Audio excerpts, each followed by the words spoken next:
ਗੁਰੂ ਨਾਨਕ ਵਾਹਿਗੁਰੂ ਜੀ ਕਾ ਖਾਲਸਾ श्री वाहिगुरु जी की फतेह। जन्म साखी 10 गुरुओं की। सूरज प्रकाश ग्रंथ साखी गुरु हरगोबिंद साहिब जी की।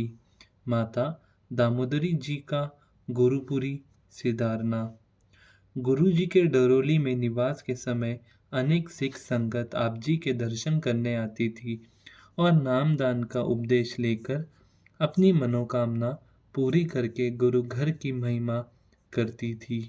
इस समय बाबा गुरुदित्ता जी भी अपने परिवार सहित किरातपुर से गुरु पिताजी के दर्शन करने आए। वैसाखी का मेला बहुत लगा। संगत अनंत भेंट लेकर गुरु जी के पास हाजिर हुई। तदुपरांत जब सावन का महीना आया तो एक दिन माता दामोदरी जी ने गुरु जी के पास प्रार्थना की कि महाराज, अब मेरा अंत समय आ गया है। मैं शरीर त्यागने लगी हूँ। मुझसे अगर अनजाने में कोई गलती हो गई हो तो उसे क्षमा कर देना। गुरुजी ने कहा, सतनाम का जाप करो। अपनी वृत्ति को प्रभु ज्योति में लगाकर परम गति को प्राप्त हो। धन गुरु नानक। माता जी स्नान करके कुशा के आसन पर लेट गए और गुरु चरणों का ध्यान करके शरीर त्याग कर गुरुपुरी में जा बिराजे। शरीर का संस्कार करके गुरुजी ने बाबक रबाबी से कीर्तन करवाया और कड़ा प्रसाद की देग बांटकर डेरे आ गए। धन गुरु नानक। 13वें पर गुरुजी ने बाबा गुरुदित्ता जी को पगड़ी बंधवाई और अटूट लंगर बंटवाया। धन गुरु नानक। बीबी रामो भाई साईदास और उसके पिता नारायण दास का परलोक गमन। इसके पश्चात थोड़े दिनों में ही गुरुजी की साली बीबी रामो, उसका पति भाई साईदास और ससुर नारायण दास आगे पीछे स्वर्ग सिधार गए। धन गुरु नानक। गुरुजी को परिवार को गुरुजी ने करतपुर भेज देना। कुछ दिनों के उपरांत गुरुजी ने बाबा गुरुदित्ता को उनके परिवार और माता नानकी और मरवाई जी सहित घर का सामान बैलगाड़ियों पर लदवाकर करतपुर भेज दिया और इनके साथ गुरुजी ने श्री गुरु ग्रंथ साहिब जी की बीड़ भी भेज दी, जो फिर सदा के लिए किरतपुर ही रही। आप गुरुजी बीबी रामो आदि के अंतिम संस्कार करने के लिए पीछे ठहर गए। धन गुरु नानक। गुरुजी ने भाई रूपो को मांझी बख्शनी।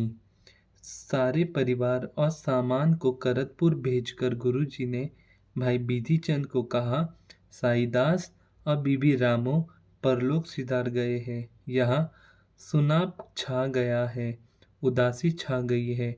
अब हमारा यह रहना को मन नहीं करता, इसलिए कल प्रातःकाल चलने की तैयारी कर लो। धन गुरु नानक।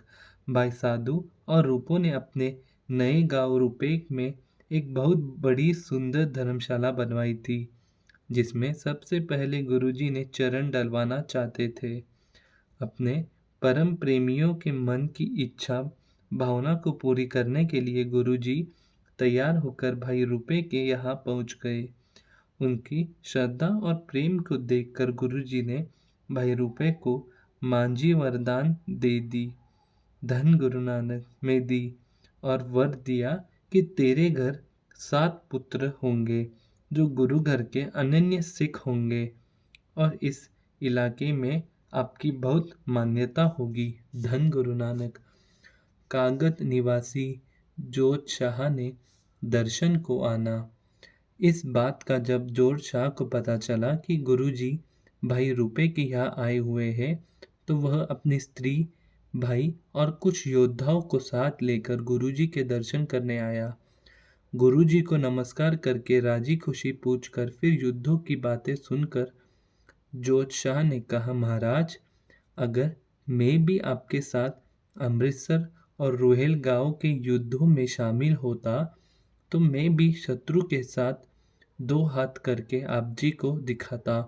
गुरुजी ने कहा, जब फिर कोई ऐसा समय बनेगा तो तुझे खबर करेंगे। तुमने हमारी सहायता के लिए आ जाना। धन गुरु नानक। गुरु जी के पास दर्शन करने वालों की भीड़ लगी रहती।